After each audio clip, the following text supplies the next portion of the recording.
Your deputy of love. I can't even breathe. All right, We are live. Woo! Woo!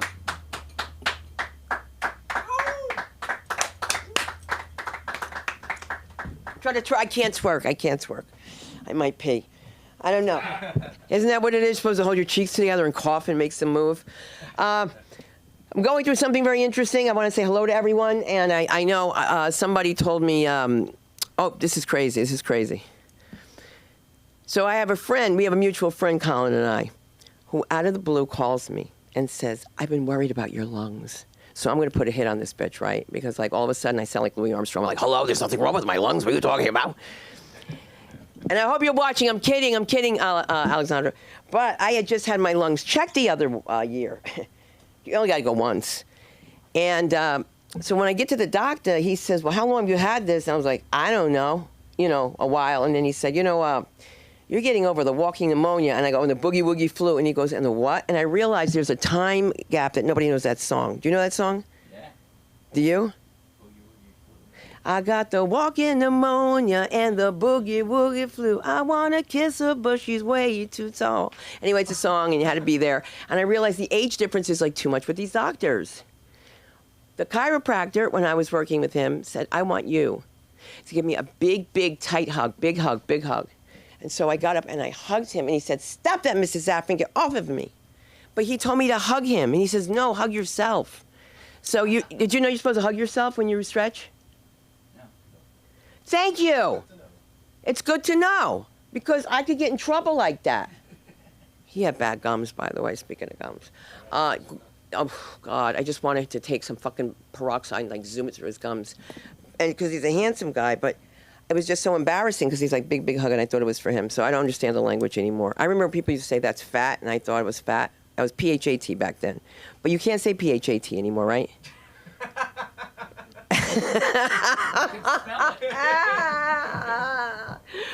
I have birds, and I can't even talk about them. I have to say B-I-R-D-S. And every time I talk about them, I think of Billy Ramirez, because my husband and Billy at the same time said they are dinosaurs, okay? Velociraptor. What was the raptor called? Yeah. If you'll notice, they like each other's comedy, too. All right, so I'm going to get a nose job. I'm kidding. No, I'm just going to get an adjustment. I'm like, all the glasses just slide down my nose. And I said to the guy, can you have glasses that fit Jewish noses? Seriously. Because when you look at a white woman with this nose, she'd get it fixed. But a black woman, you can get away with it. That's what my girlfriend told me. She was like, if you were white with that nose, you'd be really ugly. So that's why we have stand-up comedy careers. The audience always laughs at that joke, which is very scary, because it's the truth. And so if you guys are tuning in, and you are, and I want to thank everybody that you write in, that you say nice things, because I know I don't know what I'm doing. And I know that you know when, are we taping our IRG Live? How we forget? I don't know. We just want to be seen. We want everybody to pick us up and do things. So if you're watching, please take a look at, did you see my special on Prime Video yet? Did I not say anything about this? I have to say something. I have a special on Prime. Thank you. And it's called Sunda Krung was live from Hollywood. The next one will be Sunda Krung was live from Paterson, New Jersey, because it has to be, because it's absolutely nuts over there. And it's an hour special, and I realize, I think it's an hour and 2 minutes, but I realize that nobody's doing that anymore, like those solid hours. So this is a place where I'm meeting, hopefully tonight he'll come. I'm meeting with another guy who produced, his name is Akil Anderson. He produced Crank Yankers, that's it, Crank Yankers. And he's working with Snoop Dogg, who has what is Snoop doing now? He's producing a comedy show. And I just wanted to say that I'm really ready to do this show live from Santa Monica Boulevard. So that's why when you're working here and you're working on a 5-minute set, you have to really work on your 5-minute set. You can't go over. When you have a showcase, you have to do your time. You got to be sharp. You got to, work on it. Just think if I had to work last night. I had already cut down 20 to 10, thinking in my head, guys are going to go on. So the guy's going to always eat the girls' time up, because that's what they do. They never get off. And it's so funny, though, right? Nothing's changed. Nothing has changed. But everybody texted me today and said, you were on the list and everybody saw you weren't there. don't like if you change something. I swear to you guys, if somebody changes the time on you, please confirm via text or email so you don't look crazy. Because I feel insane. That's what I felt yesterday. I felt insane because I have this asthma thing, and they gave me this blower. Not a blower, it's a breather. It's an inhaler. That's what it is. So you inhale it, and then you have to rinse your mouth. Because if you inhale it and the powder gets in your mouth, you get steroids in your mouth. More steroids after you put me on prednisone. I'm on prednisone, all right? I'm on prednisone. I should be tearing this place to pieces. Instead, I'm kind and warm and nice, and I don't know why. Clean the house. He's bellowing in the background. I was singing. I didn't care. I was like, why do birds suddenly appear every time you are near? Because the birds love you. And we love this place. Again, my name is Sunda Kronquist, and I want to introduce you to Aaron McIntyre. He's the director of the Film Actors Cafe. We've got Billy Ramirez over here, who's going to help all you people that call me that need help with your social media. I can't help you. And I post birds now. That's what I'm doing. Somebody said to me, somebody from the class wrote, and it's like, why'd you get those birds? I was like, those are Billy's birds. Because somehow we got to AI those birds. Think about it. We can AI the birds, like talking to each other. I mean, dude, I never had birds, okay? So here I am. We got some kind of terror cell in our building. Why do I call it a terror cell? Not because they're from Yemen, but because when they closed the place, they closed my halal meat place too, and there was a line of Jews waiting, okay? We were all waiting for the meat store, and they were like, where are they? So they had these birds, and they were burning their tail to make them dance. And then they were going, la, la, la, la, la, la, they're dancing, dancing. But I didn't see it, so it doesn't affect me. I don't care. This is what they do until my daughter brings me down to see them do it. Now, when you see it, it's different. So the next day I sat there and I came down with a tablecloth and I said, let me take them overnight. And that's how I got these birds with no tails. Their tails have to be like this. It's not even a Cuban joke. It's like this big. They had no tails. They wouldn't get it. You don't have any Cubans. But you could play Cuban. I was thinking of that. You could play Robert Acosta in my one-person show. Yeah, he's the one that got me thrown out of school for saying Jesus Christ. You ever see how sensitive I am here? Where I tell people, stop saying that. Because you keep saying it. If you keep calling Jesus, he will come. I don't know what's going on in the world anymore, but that's okay, because I watch Alfred Hitchcock and I go back into another time where I could poison my husband and make millions. Nothing would happen to my husband. I could tell you that. I could poison him in a pot roast and nothing would happen. He'd have seconds. I made an interesting dish today, though, didn't I? I made a pineapple curry dish. Yeah, the whole thing. And told me you have too much ginger in it. You can never be that spicy, but you are spicy. Let's give it a start for the one and only America's sweetheart, known from JLTV, Ray Bruni, across the country, Second Verdict, Mark Zaffron. Yes. Why should I fall? We both don't fall. Yeah, talking about poisoning. She knows I hate ginger. There's nothing worse, you know. First of all, you talk about our show. I get it 24/7. It's tiresome. But then see, when I was a kid, Saturday I was never allowed to sleep. Now, you all may suffer from this, quote, idiot mother. My mother used to think it was funny at 8 o'clock in the morning on a Saturday to fucking run a vacuum cleaner under my bed. It's like, what's wrong with you? And I realized as I got older, she was mentally ill. No, I mean, why do we hold our mothers in such esteem? You can love them, you know, you can venerate them, but a lot of them are mentally ill. It's a big thing, and it makes no difference what ethnicity they are. All right? This is a female thing. This is the countrywide thing. They're just crazy. I mean, there are things that women do that are done intentionally to annoy us. And then they put their hand out for money. All right? So Sunda comes and says to me, can you believe I got $179 worth of coupons? I said, how much did you spend? Well, it wasn't that much. I said, how much? 300. I said, 300? On what? Well, I don't have to get waxed anymore, and I got my nail stuff. I said, you spent $150 because you had to keep spending to use the coupons. It's amazing if they say 6 for $1, they'll buy the 6. They have no compunction to do that. And then you have 6 things of bleach laying around the house. The last thing you want is bleach. But, you know, that being said, she says I tell things, you know, about history and everything. Very disturbing going on in California right now. Extremely. Gavin Newsom, I now have decided that Trump is right about him. There's no question about it. There are 533,000 unaccompanied children that they've lost track of. I want to talk about Joe Biden because he was a walking village idiot. No question about it. But what is it with the trafficking? So they bust. So the other day, there's a riot in some town at a pot farm. All right? I don't know why. All of a sudden, I saw smoke and said, shit, I hope the crop doesn't go up. It'll raise the price. Anyhow, so it turns out the feds had a warrant to bust this place for child trafficking. And all these people get out. How do they all know where ICE is? What is this underground network? Yellow, green, yellow here, green there. They're protecting murderers and child traffickers. Now, I'm thinking to myself, maybe Hunter brought them all in for himself.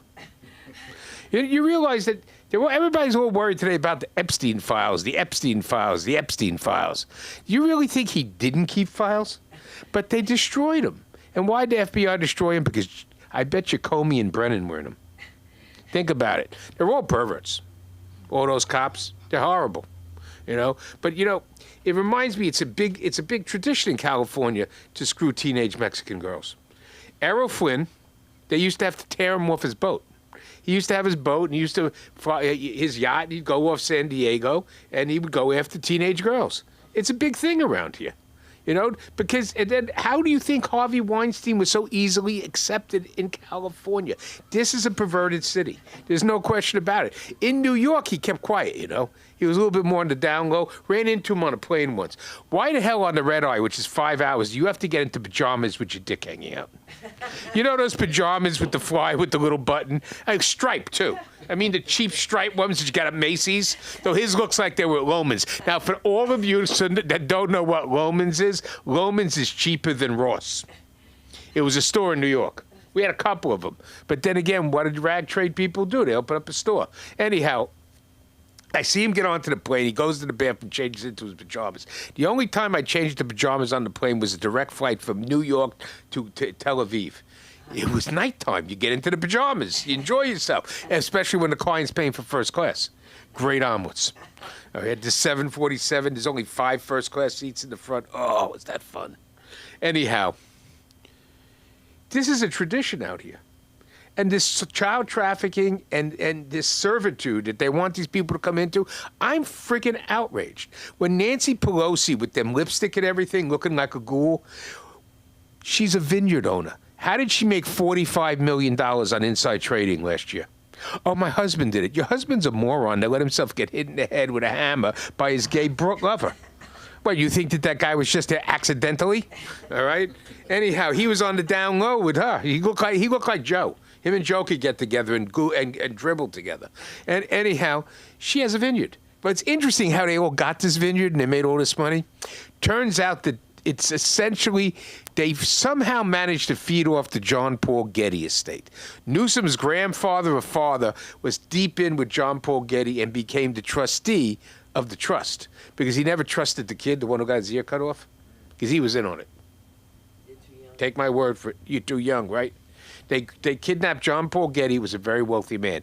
Getty Oil. You don't see Getty Oil anymore, but it was Getty Oil, all right? And his grandson got kidnapped and they cut off his ear. He was in on it. He wanted they asked for $1 million, which was a lot of money at that time, in a suitcase in cash. So he comes back, and there's a big trust for him, and somehow they all got these vineyards up in Napa. So you're bringing in all these people, you're letting them come across the border. Why? Cheap labor. This is involuntary servitude, which we're gussying up that it's humane. It ain't humane. There's nothing humane about making somebody break his back with his kids in a friggin' strawberry field so that you can pay them less than minimum wage. It's sick and repulsive. And they're all blaming it on Trump now. Not that he had anything to do with it, all right? He had no choice. He's in the construction business. Not only does he have to pay big wages, he has to pay off the mob.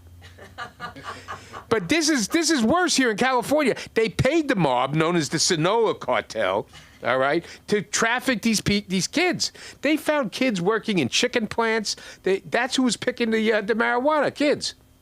They found about 10 of them. They were serving a warrant for child trafficking. It wasn't about immigration. Well, it was a little bit, because it looks good in the papers. 10,000 immigrants arrested today.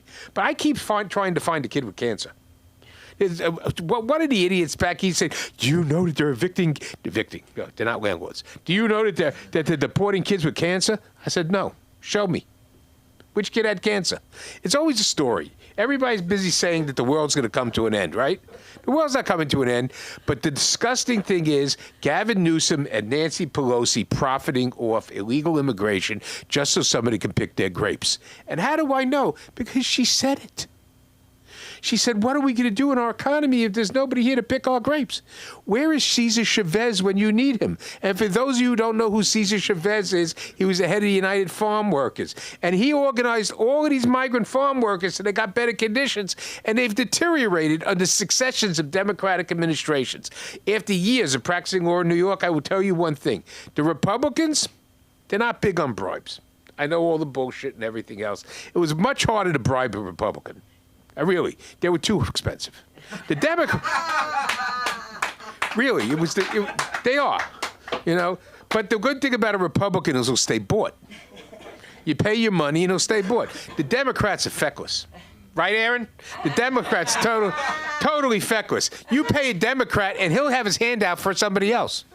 Look at what's going on in New York now. Zoran Mandavi. Are these people stupid? Oh, Mandami. This guy comes from Uganda with his communist father. They train him from birth to be the Manchurian candidate. And they're saying, oh, no, he's just a socialist. A socialist is a Marxist who hasn't gotten power yet. Fidel Castro told everybody, I'm just a socialist. No, you're a communist, and your brother Raul is a pervert. Take my word for Cubans, bad. Sundar used to do a joke about Cubans coming to the United States, which I'm going to steal from her because I think she's forgotten it. But she used to tell this joke about this Cuban guy she was going out with, and I'm going to tell the joke bad. But the bottom line was, and it's real, every time you mention something, they'll say, but in Cuba it was bigger. Until they pull down their pants and you look at them, and my wife said, and in Cuba it was bigger. I'm glad, you know, for comparison's sake, when she went out with me, at least I have a decent-sized schlong. I mean, I had to compete with some Chinese guy, and it was a pinky. And then she tells me about black guys with small penises. Who ever heard of black guys with small penises? But they're real. Hell, they're real. Yeah, they are. They exist. All right? It ain't all these big porno stars with these giant baggy schlongs. And then, but the Cuban guy had a small, and then, you know, in Cuba I had a Rolls Royce. You know, I can't mention the name, but I went to school. I went to school with a very wealthy Cuban from a very wealthy Cuban family. You'll know who they are. You drink their shit all the time.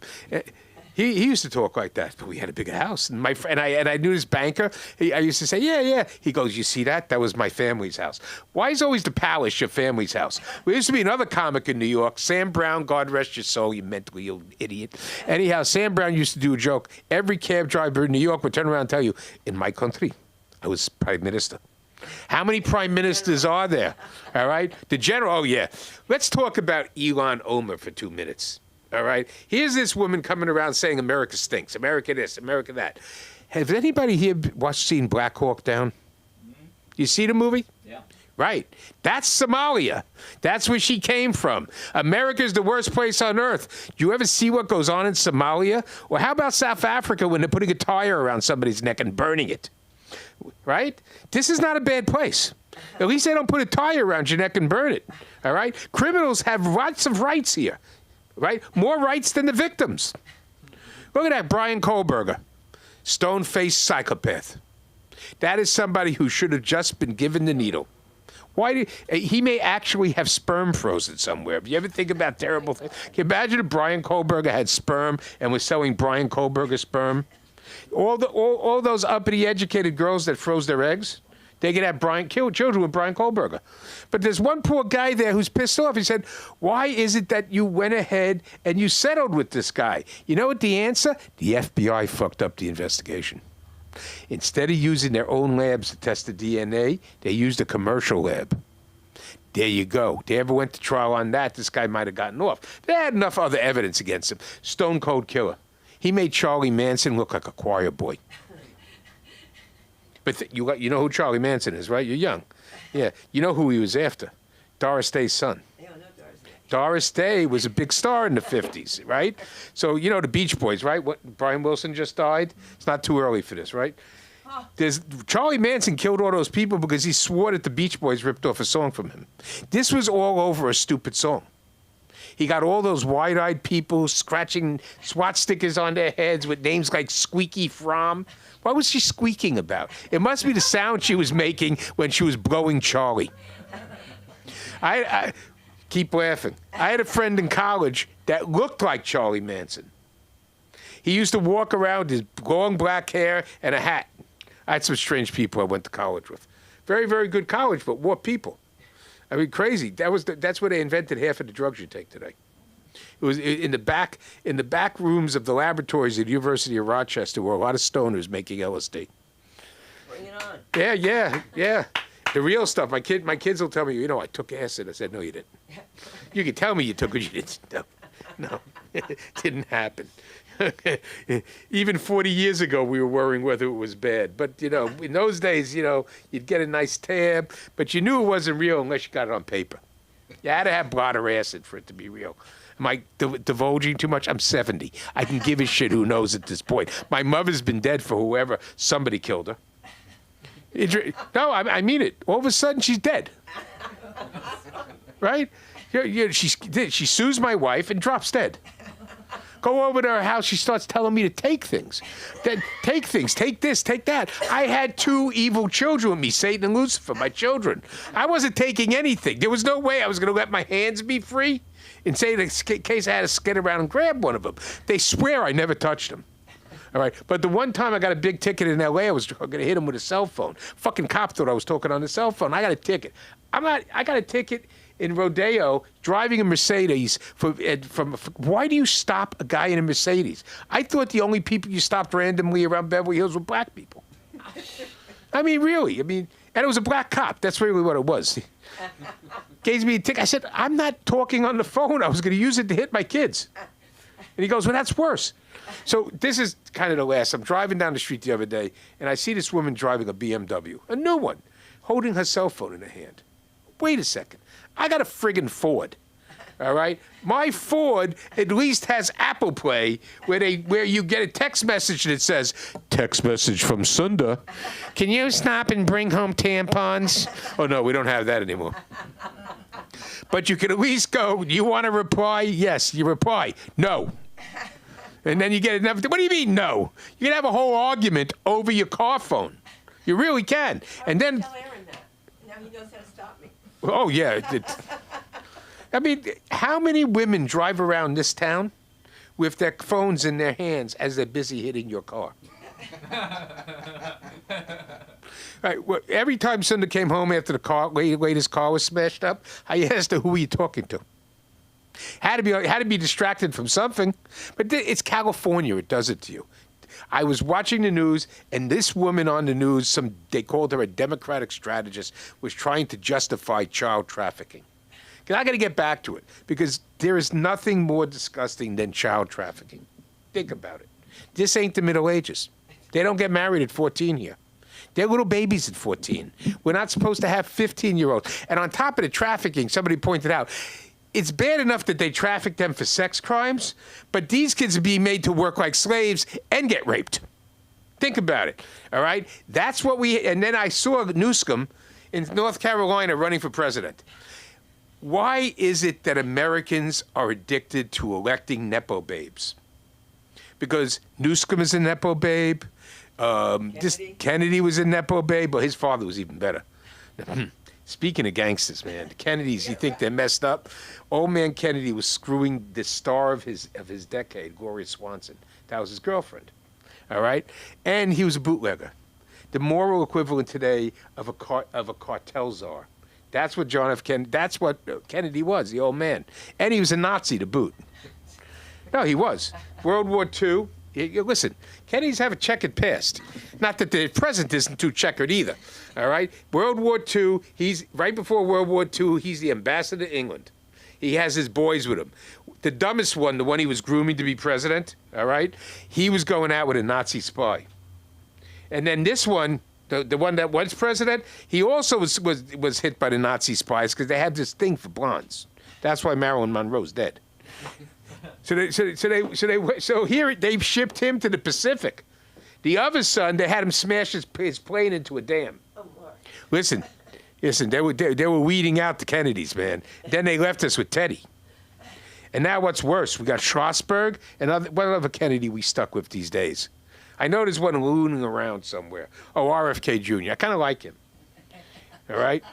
You know, because you got to admit, he did have honest chops. He was an environmentalist. He's probably right about most of the vaccines they give kids. They probably have some secret ingredient in them to make them addicted. On one note, God rest Dr. Brawl. At one point, we put the kids in for inoculation. He said, enough already. He's a doctor. He said, enough already. We need natural ingredients. And he shows me this book he wrote when he was in Iran. And he said, it's all about natural ingredients. And I said, it's a shame, Dr. Brawl, it's in Farsi. All right. Thank you all very much. He's a real doctor. And I'll tell you who he was. Do you remember, Billy, by any chance? Or do you remember when there was a guy upstairs that would come down and grab the girls and touch them and, like, run away with? Oh, you would have freaked out. The nicest guy until he drank. I go in the bathroom, I come in and I hear, we are all niggers. I'm nigger, you're nigger. And some black guys walked in, he was like, nigger, you are my nigger. And I was just like, this isn't gonna go, this is not gonna fly, it's not gonna fly. He picks up Allison like this, look, and carries her, and she goes, my phone, and he takes it and throws it to the ground. He goes, you're coming with me. And I had to call them. Oh my God, that was so crazy. How would you remember them? Okay, now he's reading his phone. This is how we have breakfast. He says, you don't want to sit next to me. You're on the phone. He goes, I am not. I'm reading. What name are you going by tonight? I have to correct that. Chrissy what? It's 6 o'clock in the morning and it's my paper time and she insists on sitting with me. The truth is, I do want to rule, I want to sit and read my paper. And I want you to. I want you to. I want you to. So Chrissy is going to be doing. I just woke up 5 minutes ago. Okay, so listen. I'm on prednisone, Mark. So we're going to stop before I fucking lose my mind, all right? And I'm doing really good right now. We're going to do this because Chrissy's back, and we're going to get this podcast going. All right? We have to because you did it. What last name are you going under? It's going to be Chris Mitchum. All right. Let's hear it for him, the comedy of Chris Mitchum. Yes! In this strange place we call home. Thank you. I'm going to be honest with y'all make it feel like a safe environment for me to open up. Really. I feel safe, I feel open, I feel heard. So I'm going to be honest with y'all. Lately, my pops has been battling a demon, all right? But to be fair, everybody has demons, okay? Some people it's smoking, some people just drinking, and for them spooky perverts, it's porn, all right? Let's be honest. For my pops, I don't think it's an issue. It's just a little thing called ketamine. Yeah, I really don't think it's a problem. But see, my stepmom, she thinks it is. It's a whole different story. Now, see, she calls me the other week and she tells me, Mijo, your pops, he just got arrested. I'm like, oh no, that sucks. Crazy. But then she's like, can you please go check it out, see what's going on? Now, me being the supportive son that I am, I go check it out. So, as I'm pulling up to the police station, tell me why, when I get there, there's about 8 police cruisers all tagged up with dicks sprayed all over them. Oh my God. Yeah, and I'm seeing a dick here, a dick there, a dick for you, dick for me. Wait, pause. Like it's everywhere. Okay. Now, after I get there, I'm looking for my pops. I'm trying to figure out what's going on. I see he's in one of these patrol cars with a big old dick aimed at his head.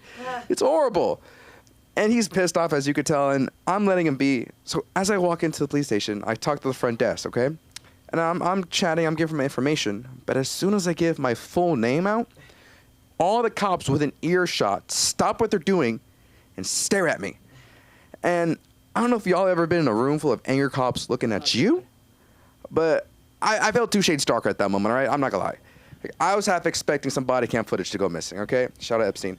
But no, I'm freaking out. I'm freaking out. Why are they mad at me? Turns out, when they busted my pops, they didn't bust him for the ketamine that he had on or in him. No, it wasn't for that. It was for the fact that he was spray painting the police cars. Ain't that a bitch? Like, it's crazy too. And they're like, I'm processing that, and they're like, yeah. So how do you want to settle the debt? I don't know that, dude. As soon as I heard that, I just walked out. So I'm making my way to the parking lot, and as I'm making my way back to my car, I hear the cops yelling at my father. They're telling him, "Sir, you need to come out, and you need to come out right now." Now, me seeing a good opportunity to poke the bear a little, I yell across the parking lot. I'm like, "Hey, Pops, it's okay to come out. I'll accept you for whatever you want to suck on." Now, Fun fact: if you ever piss off a person on ketamine, they will not forget. As they're taking him away, he just staring at me, and I had to whisper to him, "Hey, sucks to suck." But my pops, he's an interesting fellow. Out of curiosity, anyone here have immigrant parents? No. Hey, I'm not the only one, thank God. But I think that's where all my trouble started, though. Oh yeah, because I think my pops hit his head on the floor when he hopped over the border. No, I'll explain. See, on my brother's birth certificate, it says my father's from Mexico. But on mine, it says he's from Texas. Now, my brother thinks that he only did that to see which one of us gave him more benefits. Joke's on him. None of us graduated college. Yeah, but that's the thing. My father's very indecisive. You see, he's a proud Mexican, okay? He's got Aztec tattoos all over him. He's always supporting Mexican-owned businesses. He even went to the protest, started waving the Mexican flag, right? However, as soon as one of his neighbors in his apartment complex used all the washing machines, I'm talking about all 3 of them, he called ice on them. I just, ain't that a bitch? It's like saying you're a Dodgers fan, yet you're wearing an Angels jersey. You gotta pick a side. And the worst part of it all was the fact that the family he called ice on and got deported, I was talking to their daughter. Yeah, man. It sucked, and she was beautiful too. She was in college, and she was a swimmer. I was happy. I was happy talking to everything, and now she's gone. And I had to confront my pops. Right? I had to ask him, Pops, did you really have to deport them over a washing machine? And he tells me, I don't know. What I do know is that it sucks to suck, bitch.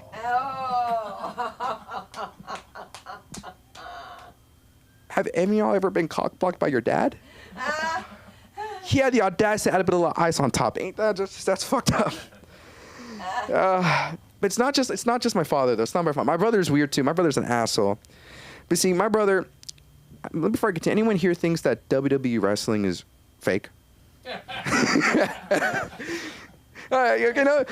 I'm not gonna lie, I was one of you. I thought that shit was fake too. Until I found out, okay? Until I went to one of my brother's practices. Because, see, my brother is a luchador, all right? He is a wrestler. Yeah, it's cool. And I didn't think it was real. I called him out. I'm like, it's not really fun. It's fake. You don't really hit each other. And let's be honest, it kind of is sometimes.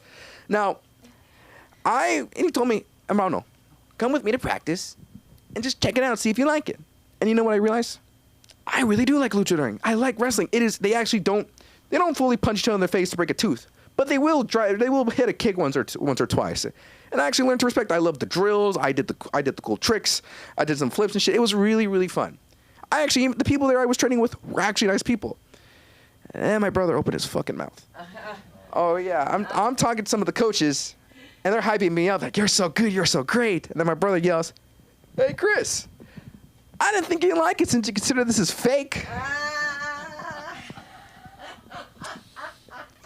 Just so we're clear, what he said was the equivalent of saying the N-word on Martin Luther Boulevard. You're getting shot for sure.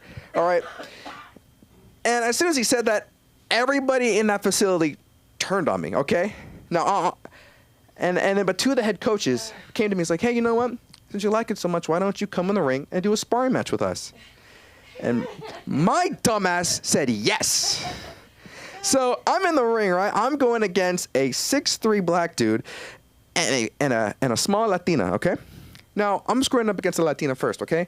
And then right when the bell rang, a clarity hit me. My mom raised me never to lay your hand against a woman. And that is a fact.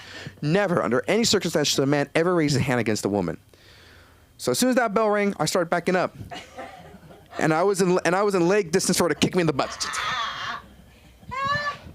As soon as that foot connected with my 2-story apartment, that principal went out the fucking window, as same as my chances of having kids. Just both gone. And before I can even fight back, she threw me to the ground. Her and the tall dude started jumping me like I owed them money. It was a 1 little, 2 little, 3 little stop. It was horrible. Horrible. All right. And finally, after a few minutes of getting my ass kicked, the tall coach started picking me up. I'm thinking, thank God it's over. I learned my lesson. All right. This shit's real. Wrong. He punched me in the gut, elbowed me to the ground, and at this point, I am face down, ass up. I am in a vulnerable position at this moment, okay? Now, I quickly flip back onto my back, and I'm looking around. I'm trying to see where this tall motherfucker is. I look in the corner of the ring. He is standing on the very top rope, glistening where God knows where the lights are coming from. And see, this is the part where I fucked up. I blinked. All right, I blinked and he was gone. All right, fucking Houdini. Now I look directly above me. He's coming down with me with a dramatic elbow from fucking Ric Flair type shit, right? And then he proceeds, and that's where everything literally goes black. But before I go, I look back to the crowd and I see my brother just like voicing something, but I know what he said. I heard him say this. I heard him say, "Hey, sucks to suck, don't it?" Oh, motherfucker. I hate him. I hate him. He's an asshole. But thank y'all for listening. That's my time. My name is, and where can I find you? Oh yeah. So I go by the nickname the Comedy Jester, but y'all can find me on Instagram at Chris Cool Weasel. Thank y'all for listening. Thank you. Thank you so much. That was funny. Oh my God. You're crazy. You'll see later on there's people here who like wrestling. We'll talk about them. But first, I'm going to bring up the director of the LA School of Acting right now. It's the Film Actors Cafe, which I call the LA School of Acting, because we're in LA. So we're just taking everything. LA School of Comedy, LA School of Acting, LA School of Teeth. I need teeth. I have them. Could you notice right away? Not right away. You did, right? Not right away. Oh my God. I look like I'm in an Asian nail salon. Very good. Time to take off shoes and socks now and to bring up the one and only Aaron McIntyre to the stage. Very funny. You're going to come here. You want me to watch the board? All right. You got Billy up there. Very good. Thank you so much. Thank you so much. Hey, how's it going, man? I feel for you, man. I was cock-blocked by my dad. Yeah. I was 14, and it was going to be my first time, and I was down in the bedroom, and all of a sudden I hear a bum, bum, bum, bum, bum. What are you doing in there with the lights off? I was like, what the fuck do you think, right? I mean, come on. And by the way, Mark, I am feckful. I'm not feckless. I'm feckful. Feckful. I don't know what that means, but yeah, words are weird. That's what I think. I think words are weird. I get really confused with the vernacular. You know, it's like if another person asks me if I know what they're saying or if I know what they mean, or if I feel you. You know, if I don't feel you, it's a good thing. First of all. But yes, I understand you. Yes, I hear you. If I don't, I'll tell you. You know, it's like, excuse me, I didn't hear what you said. You don't have to keep doing that. But a lot of them, you know, it's like you go to a store and you're walking around and somebody goes, feel free to look around. It's like, what the hell? Do you think I came in here to just look at the ceiling fans or something? I mean, the other one is help yourself. Well, I was planning on it, you know. If it says free, I'm gonna fucking take it. And nobody, please don't say, can I help you? Because nobody can help me. Nobody can help me. And so I'll usually yell at them, nobody can help me! And then I can walk around, nobody bugs me. You know, it's like, that's what I want. I just want to be left alone. The waiters who come up to you, like, right when your mouth is full, and they go, how's it? It's everything. I just go, and spit all over them. I almost spit on you. I'm sorry. I hope you didn't feel any spray there. Good. Somebody else, you were talking about something else, Sunda, that I thought was very funny. The wrestling thing I don't get, man. I am totally against pain. It's like I am not afraid of dying at all. Like, I'm ready, please. I've been through many, many years of mental illness, you know, wishing that it was all over. And now, you know, it used to be every 6 months because it's bipolar. So it's like every 6 months I'd be like, oh, my God, we're all one and we love each other and we're all one with the universe. And, oh, my God, the ceiling. And then the next 6 months is like laying in a puddle with a blanket over your head going, please, God, just take me now. So I'm not afraid of dying, but pain, man. I can't watch action movies because I watch action movies and I like break a rib. You know, anytime somebody falls on the ground, it's like, oh my God, I can feel that shit. I'm an empath. Yes. Is what I'm saying. I'm an empath. Empathetic with everyone. I feel so much. But yeah, you know, the 6 months of going up and down, now it's just every day. You know, it's just every other day. It's a good day and or a bad day. But yeah, if I was going down in a plane and it was, you know, heading down and they were going, oh my God, we're all going to die, I'd be in the middle of the aisle going, yay, here we go. It's like a big fucking ride. Would all be over. But yeah, I could not imagine going into wrestling. I am such a pussy. I swear to God, I'm the biggest pussy I know. I've never met anybody. Been in 3 fights. 3. That's right, 3. I wouldn't call them fights. The first one was about 1 second long. It was with a girl. I was 8. She was just bugging me. You know, she just kept bugging me, like pushing me and just for days and days and days. You know those people? They're just constantly coming up to you and messing with you with your friends and stuff. And then all of a sudden she just wasn't getting enough attention, so she punched me in the mouth. So I punched her back. And the gum flew out of her mouth, and she went, oh, you knocked out my tooth. Oh, my God. Yeah. And that was the end of that fight. So I felt like such a big man. I felt terrible about that for so long. Because my mother also told me never raise your hand. But she punched me. I mean, no, come on. What are you going to do? Yeah, the second one was my first paid acting job, actually. The way I got paid was I didn't get my ass kicked. You know, I walked away unscathed. I moved to this little town, this little podunk town, and a guy came up to me at a dance and said, I have to kick your ass just to prove to everyone in town that I can kick your ass, because I just moved there. And I said, well, dude, you can kick my ass. I knew that.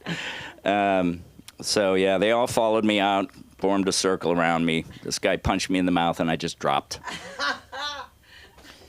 It was easy. You know, then I just had to go through 4 years of being humiliated as the guy who Rusty Woods punched out, you know? I mean, yeah, Rusty Woods. That was his name, Rusty Woods. Right outside the Saddle Club, which was right next to the rodeo ground. I'm a fucking hippie. I moved to this little town. I'm a hippie with a fucking earring, and they're all fucking wearing their cowboy belt buckles and the hats and everything. I mean, it was crazy. But getting back to the words, that was the other thing I was thinking about is, you know, with the feel me and the this and then that, and there was another one. Yeah, you know, when people say, have a good one. Have a good one. What do they mean? Have a good what? Have a good day, have a good year, have a good toke, you know. I just don't get it. And for all the people who said in my life to me, have a nice day or have a nice year, don't fucking tell me what to do. You know? Don't tell me what to do. If I want to have a good one, I'll have a good one. If I don't want to have a good one, I won't. It's my life. This is my life. I was talking a little bit about the Gavin Newsom. Yeah. He's a Nepo baby from who? Who is his mom or dad? Who? Newsom. They ran San Francisco. Oh, the Runners of San Francisco. Oh, okay. I didn't even know there was the Runners of San Francisco. Well, you know, the way I kind of look at that is, so if you're in the military and your son decides to go in the military, are they a Nepo military baby? Many times, I'm sure. Yeah, could be. Yeah, because they really start looking for that. You know, they look at who your parents are there. They don't give a shit. They'll take anybody in there. I think I'm going to end tonight. I'm going to take off. It's been really great speaking with all of you and conversing and having a wonderful time. And we have 2 new audience members coming in. Nice to see you. Good to see you, Norm. Yeah. I'm glad I'm here too, but I'm about to leave. So thanks very much. My name is Aaron McIntyre. You can find me at Aaron McIntyre. It's AERON. It's not AARON. So please don't call me Aaron because it's fucking stupid. Up next, we got Sunda Grinquist. All right, we have someone coming in here now. I didn't know who it was. They said, who is this guy trying to outdo me with the beard? But that's okay. I'm going to keep mine as well. Let's give it up, and we're going to see the comedy of the one and only Colin Ashley. Let's hear it, Colin. Going for Sunda. How we doing, guys? Hey, it's been a minute. Can we take a moment just to make fun of my outfit? Can we just take a quick moment? I look like I was an early adopter in Bitcoin. Don't I look like I got real lucky? I look like I'm invented a software that's ruined hundreds of millions of lives. I look like I'm trying to find my yacht. I look lost, and I will find it. I don't know where it is, but I parked it somewhere. I look like I just got back from a steakhouse. I just, nearby the water. That's how I feel. I'm doing well. We doing well tonight. We doing good. Having a good Friday so far. Yeah. I have a fuck buddy right now. Things are going well. I have a fuck buddy. I like having a fuck buddy. It's good to have a fuck buddy when you're also going on dates in LA. Because it's just nice to have that in my back pocket. You know what I mean? It doesn't matter how well the date goes. It doesn't matter if there's a second or a third date, because I got my fuck buddy on speed dial. Yeah, the speed dial one's for the older parts of the crowd. I know speed dial's a little bit of an outdated term, but no, it's nice. I have this fuck buddy. She's great. She's wonderful. I realized the power of, like, she'll ask things about me and I don't reveal anything, and I realize how powerful that is. Is just the mystery of it. Like, I think she's just coming over because she's trying to find out things about me, and I keep not giving information. And she's like bothered by that. She's like, who is this guy that I'm fucking? And I'm like, you're not gonna find out.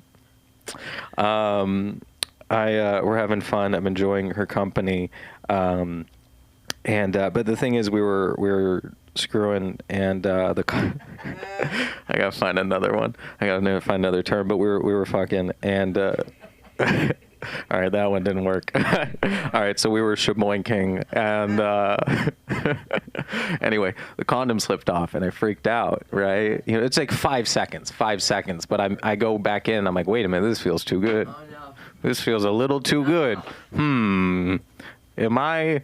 Oh, God damn it, and I freak out, because the problem is I do worry about those things. I worry about STDs. I freak out. I usually, I'm very careful, and I get tested and they get tested, but I always worry, because you don't know, because I mentioned how I haven't answered any questions, and I haven't asked her any questions, so I don't know. And so I freaked out, and I asked ChatGPT to help me find out the chances of me getting specific STDs. Like, what are the, like, you gotta, and like, what are the chances that she has one, and then, cross-reference that with the odds of me getting it from her if she has them, And then I'm like scared, because I'm getting these odds, 1 in 1,000, 1 in 5,000. I don't know how to measure that. And it's like, oh, well, you have a better chance of getting hit. I was like scared, because I'm like, well, I don't know how bad that is, what my chances are. And it's like, you have a better chance of getting hit by lightning than getting, like, HIV from this person. Now I'm terrified of getting hit by lightning with my HIV dick. That's my big fear. Yeah. So that's been fun. What else I got going on here? Oh yeah, I ended up fucking. Oh yeah. Wait a minute. Coming down. Oh yeah, I was also like, I ended up looking up her info. Like, I used a phone number, like, cross-reference check to, like, actually find out more information on who this person is. And I, like, found out, like, where it's like, I found her Instagram and shit. And I feel bad, like, I was worried, I was like, okay, she came from a good family. I see that right here. Okay, she got her degree. Okay, she does this and that. Okay, good. And then I was like, I was trying to calm myself down more, so I told ChatGPT, I'm like, oh, it looks like she came from a good family. And ChatGPT was like, you still might have AIDS. Like, fuck you, ChatGPT. I'm trying to feel a little better here, All right. What else do I want to talk about? Oh. I got some new shampoo recently. Totally switching gears. I got some new shampoo recently. I was reading the back of it, and it was talking about. It said it had inactive. It was talking about its active and inactive ingredients. Someone better fucking activate that shit. I paid for that. I paid good money for that. You activate that fucking. I don't care what it is. Activate it right now. Right fucking now. Okay. That was dumb. That was dumb. Can we? What else? I went and did some shows in Reno recently, and I was at LAX, and LAX, you know, now more people like my age and younger are working at LAX, and I'm seeing the quality of work that's coming from my generation, and I understand why you guys are disappointed in us. Because I got this woman came on, I'm waiting for my flight. This woman goes, you know, it's like, will Mariah please come to the front desk? You lost your whole wallet. Oh my God. Mariah, please come get the wallet you lost. I'm like, don't make this woman feel bad about losing her wallet. What do you mean her whole wallet? Does anyone ever leave half their wallet? Don't be a dick. The same woman came on. She's like so unprofessional. She's like, we are now boarding section B. B is in boy. B is in board. B is in whatever. Click. Finish the B's, goddammit. Finish your B's. Then she came on a little later. We are now boarding, or flight 1217 will be boarding at 12:13 or 12:15. I repeat, the flight 17B will be boarding at 12:30. Wait, JK 1:30. She said JK. She said just kidding, and shortened it to JK at an international airport. You understand the level of professionalism we're dealing with at LAX now? Ah, Jesus. Do we use dating apps? Anyone here? You guys don't use dating apps. Wait, you dating apps? Use dating apps? No, not anymore. You found someone. No. Oh, okay. Well, never mind. He gave up. Okay, so I use dating apps. It's weird when you go on a dating app and you meet someone and you've been going on several dates, and then you go check up back on their dating app profile and they've made changes to the profile. Because it makes you kind of feel like, well, why are you changing shit? You've been going out with me. Right? I know you know, like, you don't got to change anything. We're still talking. Wait, I want that thing to change once it's ended, you know? Anyway, I just changed my dating profile. Who do we who should pay on a first date? Who do we think should pay? The guy, no matter what. No matter what. I always hear people say, you know, if you've been asked out, whoever asks out should pay. Billy, you ever cash in on that check?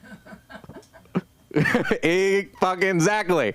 I got asked out recently, but it was funny. I had a phone call date with this girl I met on Hinge, one of the dating apps, and then we had a phone call, and then she texted me a few days later. She said, I had a really nice time. I'd like to get drinks, you know, and we got drinks.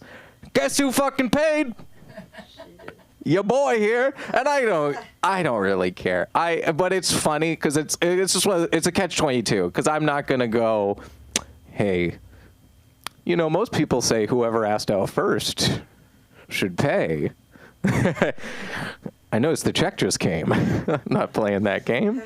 I'm not doing that to this poor woman. And I don't care. I mean, like, I don't know. There's a part of me that thinks it's just a lot easier not to fight it. I was on Pornhub recently. The titles of porn videos are getting out of hand. I saw this title that said, "A blowjob is better than watching Harry Potter." While true, while objectively true, depending on which one you're watching, Arguably, I think Half-Blood Prince might be just as good as a blowjob, but that's just a layman's opinion. I think we don't need that kind of titling. And it also makes me wonder what other titles, can we do? A blowjob is as good as the Lord of the Rings trilogy. You know what I mean? Like, if we're comparing the quality of a blowjob to film, is a blowjob as good as Godfather Part 1 and 2 back to back? It's my question. How good's the blowjob? Better than 3, that's for damn sure.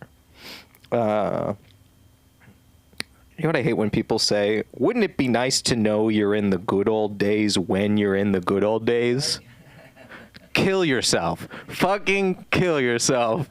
If you didn't know you were in the good old days, you were in your 20s. Of course they were. Okay. Sorry, I didn't mean to do that to you guys. Okay. Okay, last thing I'll say. Some people like to drunk text their ex. They get drunk and they text their ex-boyfriend or girlfriend. I do it to other people in my life. I drunk text my barber. Oh, you fucked up my fade. How could you do this? I drunk text my academic advisor. I'm like, I got another semester because of you.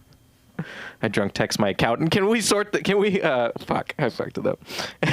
Can we reconcile this? All right. Do I have anything else? That's it. Thank you. You can find me at comedian Colin Asley on YouTube, Instagram, and let's bring up your wonderful host, Sunda Kronquist. Oh my God, look at you! A whole new act. Look at you on the yacht. You're insane. I would think you were like the comedy of the one in Norman. Zane, are we going under tonight? All right, then let's bring him up. Come on, let's do this. Yes! Boom like that. What a thrill. What a thrill to follow such talent. Now, I've said this before. I'm going to say it again. The LA School of Comedy is my favorite venue. Yeah. And why is it my favorite venue? Why is it my favorite venue? You're here. Not exact. No bonus points for you. No bonus points. It's because it's the only venue which will allow me on the stage. That's not really true, actually. The reason it's my favorite venue is because you do great videos and you've got some wonderful people here. Not all of whom are here today, but I'm going to honor them anyway, okay? I'm going to honor them. For example, we have normally Aaron is Karen McIntyre. Let's hear it for Aaron is Karen. Okay. We have, most of the time, Sam Wham Bam. Thank you, ma'am. Letterman. Let's hear it for Sam Wham. Thank you, ma'am. Sorry, I forgot. Bonus points. You corrected me. Good work. Sam Wham Bam. Thank you, ma'am. Letterman. Okay. We have here today in the flesh, Wild Billy Wilhe Ramirez. Let's hear it for Wild Billy Wilhe. Okay.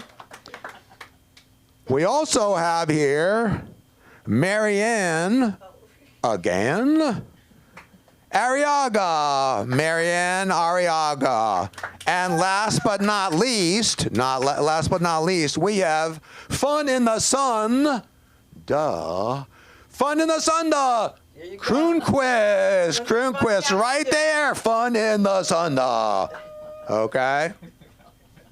Now, in case I've left anybody out, we might have in the audience Looney Larry, Crazy Mary, Phil the Pill. Any Phils in the audience? No.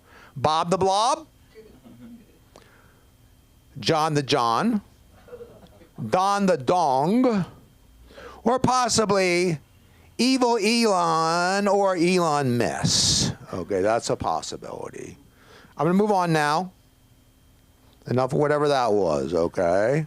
Let's get serious, folks. How many of you have asked your partner, how do I look?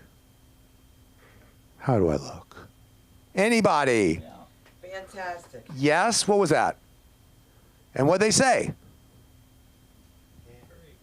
Great? Great. They Fantastic. said great.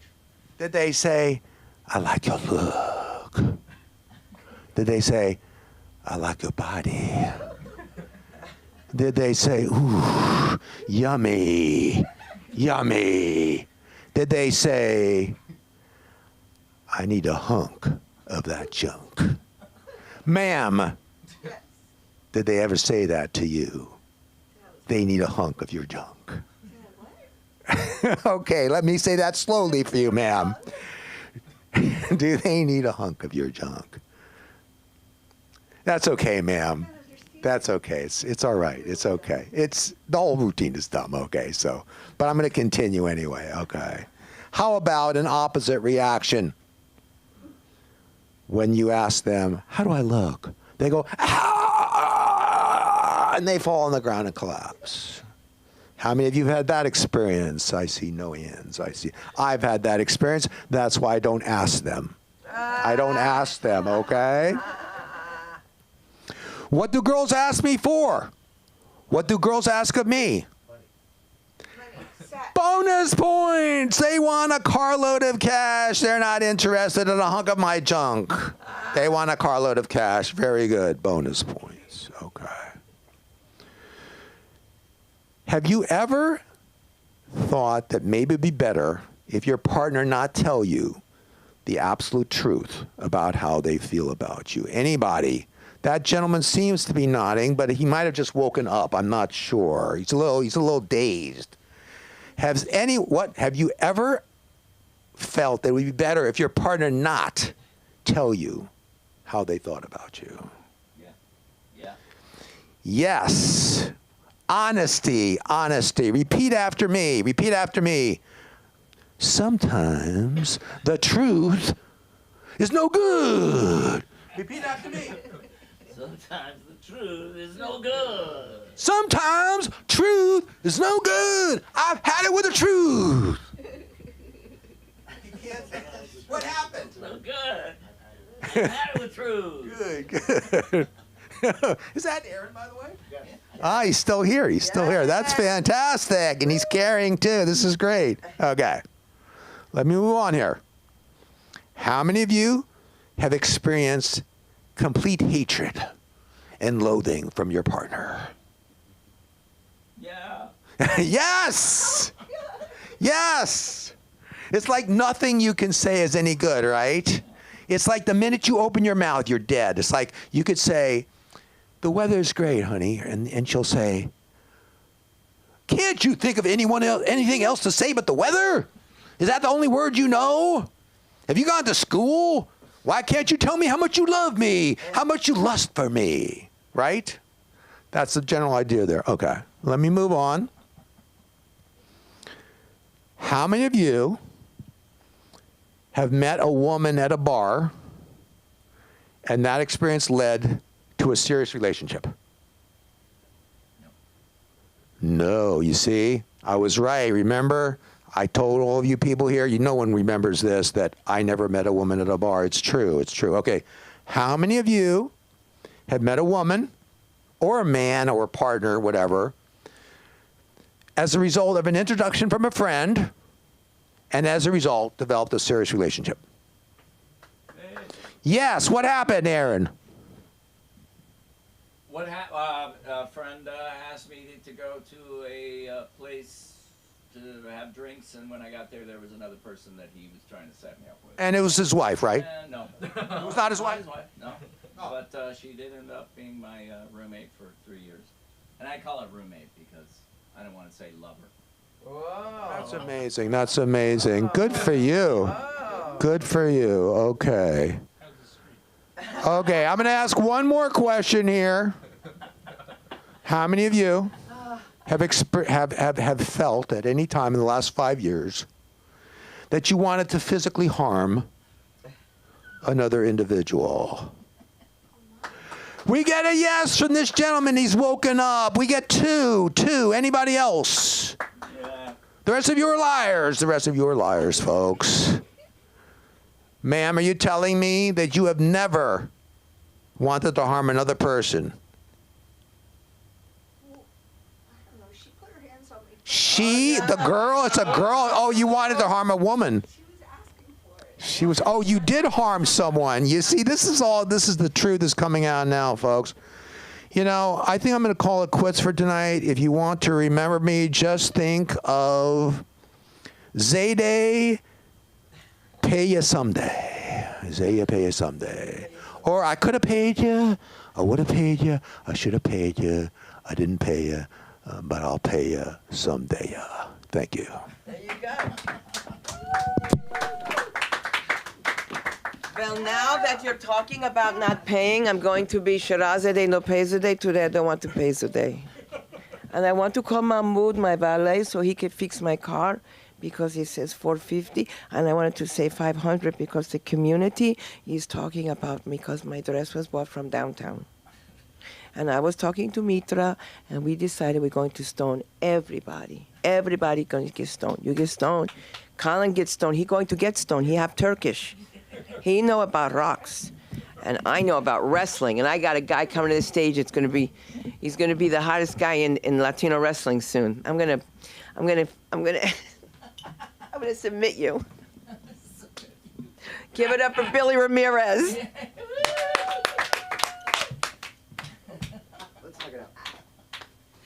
Big hug, big hug. So Colin left, and now he can't. Now he's not going to hear the brilliant joke that I came up with. Like, no, because he said Colin said he looks like he's looking for his yacht, and well, I look like I'm looking for my dinghy.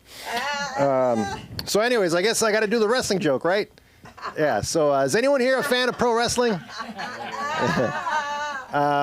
So I've been a fan of pro wrestling ever since the late '80s, back when Hogan was doing his thing, and been a fan on and off since then. And the reason it's off sometimes because like sometimes I think pro wrestling is weird. It's if you break it down, basically two big sweaty men strip down to their chonies and just play wrestle night in and night out. And you know, I'd love to hear a psychologist's take on that. But overall, if you stop and watch wrestling and watch the moves, like they're really, some of these moves are really intimate. Like you wouldn't do some of these moves with your significant other, at least not without a few glasses of wine. You know, it's like competitive Kama Sutra. You know, so sometimes I wonder how pro wrestling even got off the ground. You know, maybe just like I don't know how long it's existed, 100, 150 years, but sometimes I like to think about the first ever pro wrestling class. You know how that went. You know, so let's just imagine that. You know, just imagine I'm the guy, you know, who convinced a bunch of confused young men to strip down to their chonies and, you know, just like, gentlemen, thank you for joining me here. I know I know it's a little awkward with me oiling you up individually, but if you want to be a pro wrestler, first you got to learn the moves. But before you learn how to give a move, you got to learn how to take a move. All right. So first move I'm going to show you how to take is called the body slam. It's very simple. Okay. So all you have to do is stand and face your opponent.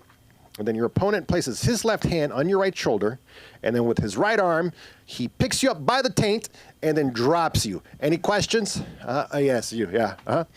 Yeah, just picks you up and drops you. That's right. Yeah. I've thought about calling it a slam body, but it didn't really flow, so I called it a body slam. Anyways, but yeah, you got a question? Yeah.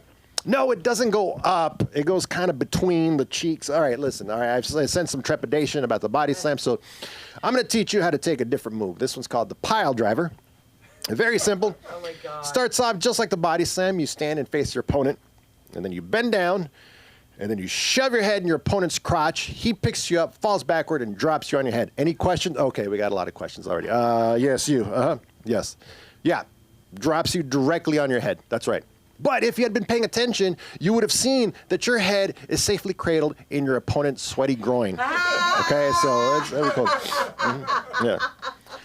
So yeah, you over there. What did you say? Pads and a helmet. Wait, hold on. What's your name? The masked chimney sweeper? It fits for the time. 150 years ago. The masked chimney sweeper. Did you just ask me if you could use pads and a helmet in pro wrestling? No. Listen. No. If you want pads and helmets, all right, I hear there's a new thing called American football starting up, right? So why don't you get you take your shiny pecs and your golden broom and you head on down over to the football field if you want pads and a helmet, okay? Because this is professional wrestling. This is serious. All right, now for the rest of you, grab your feather boas and your sequin robes because we're going to learn how to strut. Woo! Anyways, thank you very much. So yes, I am Latino, first generation, and I do feel guilty about all the ICE raids because they're not gonna get me. So that's yeah, like, hi, sir, Billy, nice to meet you. Like, anyways, that's yeah. I do feel guilty, but I do have first generation. I'm first generation. I have immigrant parents, but I did live in the motherland for 3 years back in the '80s when I was a little kid. And that's the jumping off point for this little bit I like to call the first time I got hit by a car. So what happened was I was hanging out with my mom in the kitchen. She was making lunch, and my brother and my dad were up in the city running errands. And my mom ran out of tortillas while making lunch. And that's an emergency in a Latino household. So she gave me, a 7-year-old, money to go across the street to the corner store to get tortillas. And now my older brother and I had done this many, many times, but I'd never done it myself, and I was nervous about crossing the street. Now, again, this is small town 1980s Mexico, so it's not like it was crossing the 405 or anything, but still, I hadn't done it myself, so I was nervous, you know. So get the money, walk over to the street, and I'm standing at the edge and watching all these little, campesinos in their little trucks just, scoot on by, and trying to find a gap to get in there, trying to work up courage, like I'm about to jump into like double Dutch or something, like banana split. What do you get in arithmetic? But in Espanol, I don't know how it goes. But anyways, eventually I worked up enough courage and I took off across the street. And when I woke up, people from the neighborhood were dragging me from under a blue 1983 Chevy Silverado, and then they stood me up like a rickety card table, and when then they realized I wasn't going to tip over, they just left. That was it. That was the extent of medical care in Juan Jose Rio, Sinaloa, specifically, back in the 80s, right? And I was only 7, but I could count to 10, so I could have gone toe-to-toe on a few rounds of how many fingers am I holding up, but that was it. But at this point, I had just gotten struck by a blue 1983 Chevy Silverado. I did not have tortillas, and I was still on the same side of the road that I started on, and I was in no mood to try again. So I started walking home. And at 7 years old, I was worldly and wise enough to know that I needed an explanation when I got home as to why I looked like I had just gotten hit by a 1983 blue Chevy Silverado and why I didn't have tortillas. But I had the perfect excuse because the neighbor, they had this dog named Sapo, which is Spanish for toad, because he had this really weird bark. And you were no one on the street if you hadn't gotten chased by Sapo. So I figured, I'll just say that Sapo got out, chased me, I fell, and now I don't feel like getting tortillas anymore. So that was it. So I get home, I walk in, and my mom sees me, and she gasps because, I look like I had just gotten hit by a blue 1983 Chevy Silverado. And I start crying real tears because of what just happened, right? So then, but then she asked me what happened, starts dusting me off, and I said, Sapo got out and chased me, and I fell, and I don't feel like getting tortillas anymore. So, but she understood, and then, so she went to the refrigerator and opened up a strawberry Fanta for me, and she just gave it to me. And at this point, all I wanted to do was just go to the end of the farm, this little farm, and go sit in the hammock that's over, in a shady part of the farm. And that was it. I just want to get my Fanta and go sit in this hammock. And my dad and my brother were going to show up at some point. They can go get tortillas. Right. So as I start walking towards the hammock, there's a knock at the door, and my mom answers, and it turns out it's the neighbor. So at this point, I'm a little iffy, like, oh, geez, am I going to get in trouble for this lie, or what's going to happen? Or maybe my mom's going to defend my honor based on this lie. Este pinche perro se salió y correteó a mi hijo and this and that. But no, I don't know if you know, Mexican moms and their neighbors, but they were comadres. They were like this, so... So I was expecting them to have one of those, multi-hour-long conversations where, like, half of it is shut your mouth and half of it is God willing. Si Dios quiere, cállate la boca, si Dios quiere. That's all this. Yeah. Anyways, but it was a short conversation, and then it's like that. Door closes, and then my mom gets back to making lunch, and I'm a little suspicious as to what's going on. So I asked my mom, what was that about? And she says, don't worry. She, Tere was her name, Teresa. Tere left for the weekend, and she just wanted us to check the house while she was gone. Perfect. I don't care. So at this point, I grab my strawberry Fanta, and I start walking towards the hammock. And I get to within 3 steps of the hammock. And then my mom pipes up and goes, by the way, mijo, yes, dear mother, she took the dog. Go get tortillas. God damn it. Anyway, so... How much time do I have, Aaron? I had another joke planned, but 2 minutes. 2 minutes. God, I don't know how much. Maybe I can squeeze in the. So I've been dealing with the pitter patter of little feet at home. Yes, the little pitter patter feet of squirrels. So I brought it upon myself. They've chewed out the bottom of my screen door.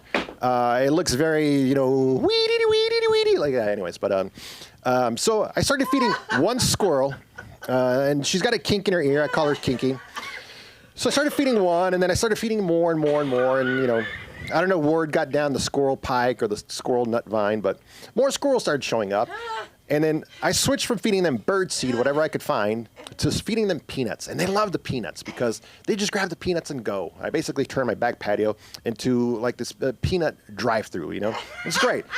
I tried turning it into Peanut Sonic, but I couldn't find my skates, and they also don't have a car, so which is a dumb idea overall. But the thing is, I care about these squirrels, so I looked up what I should feed these squirrels, okay? And it turns out, all these websites that I look, they say that too many peanuts is bad for squirrels, okay? The problem is they don't tell you how many peanuts is bad for squirrels. So every time I feed a peanut to a little squirrel, I wonder, and I just can't resist. They're so damn cute. And then sometimes they beg, like this, like they just finished a day at the squirrel mines, like, please, may I have another? So I feed them, I give them a peanut, and I wonder, I don't give them that many, but I wonder, is this the one peanut that's going to start liquefying your tiny little squirrel bones? And I worry. So anyways, but I don't know. But I'm not going to stop feeding the squirrels. They're so cute. But anyways, I guess my point is, I care about the squirrels. But if you're ever around Sawtell and you start tripping over furry bags of squirrel soup, it was too many peanuts, and I'm very, very sorry. Thank you. My name is Billy Ramirez. You can find me at billyramirez.com and at middle-aged muchacho on Instagram. Please welcome back to the stage our Squirrel lover. Captain, Sunda Kronquist. Yes, Billy with the squirrel. See, he loves life. He loves animals. That's why he likes my birds. I don't know why he doesn't want them. Let me tell you about these birds. I say to Aaron, I tell him about these birds and everything, so I'm just testing the water. And I say, maybe I should leave them at the studio. He's like, yeah, whatever. Then later on, he's like, I don't think it's a good idea to have the birds at the studio. I'm kidding, okay? I'm kidding. But I collected squirrels. Baby squirrels. I would feed them, and I brought them in the house, and I smothered one in the bed with me. And I thought it would come back to life like my goldfish, and it didn't. And my father was laughing and laughing and laughing. But I loved them. And on top of it, I had a squirrel infestation, and they gave me fucking fleas. And so I called the Board of Health, and do you know how they check for fleas?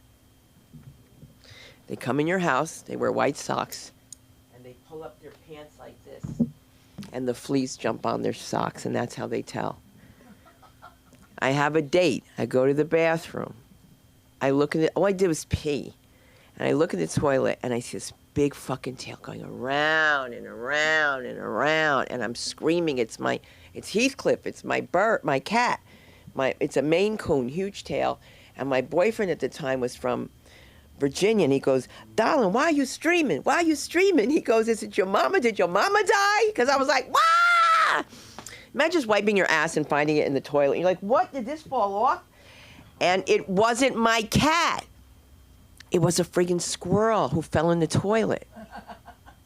So I have an infestation, and I didn't know. And I was so high one night. I was like, it's so hot in here, and I can't hear the cops, but I'm going to turn on the attic fan, and I chopped up a squirrel in the fan. So the next day, I open my cabinet, and there is a squirrel eating a packet of Sweet and Low, and I'm allergic. And I could die from Sweet and Low. But I have it because my boyfriend's a diabetic or whatever. So I called the police in, because that's what we do in Jersey. We call cops. You got a squirrel, call cops. I'm not cutting, defunding no cops, okay? They work for me. And he got up there, and there was no squirrel.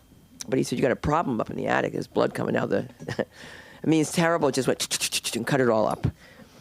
So you got to be careful with squirrels. So I don't know why I wanted to share that squirrel story, because I've adopted these birds, and I'm going to take up a collection for a new set of teeth. No, actually, I've got a great dentist, a new dentist who's Smiles Change Lives. I'm leaving him in New York. I've got a new dentist out here, Bedford Dental.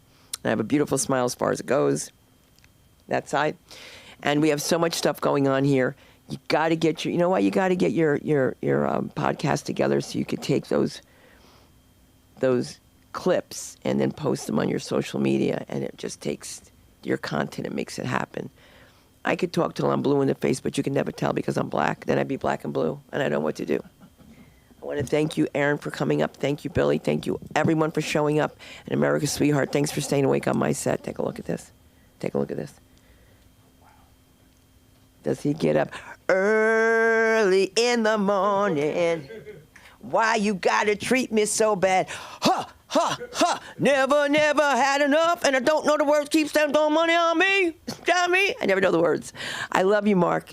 Thank you, everyone. Good night.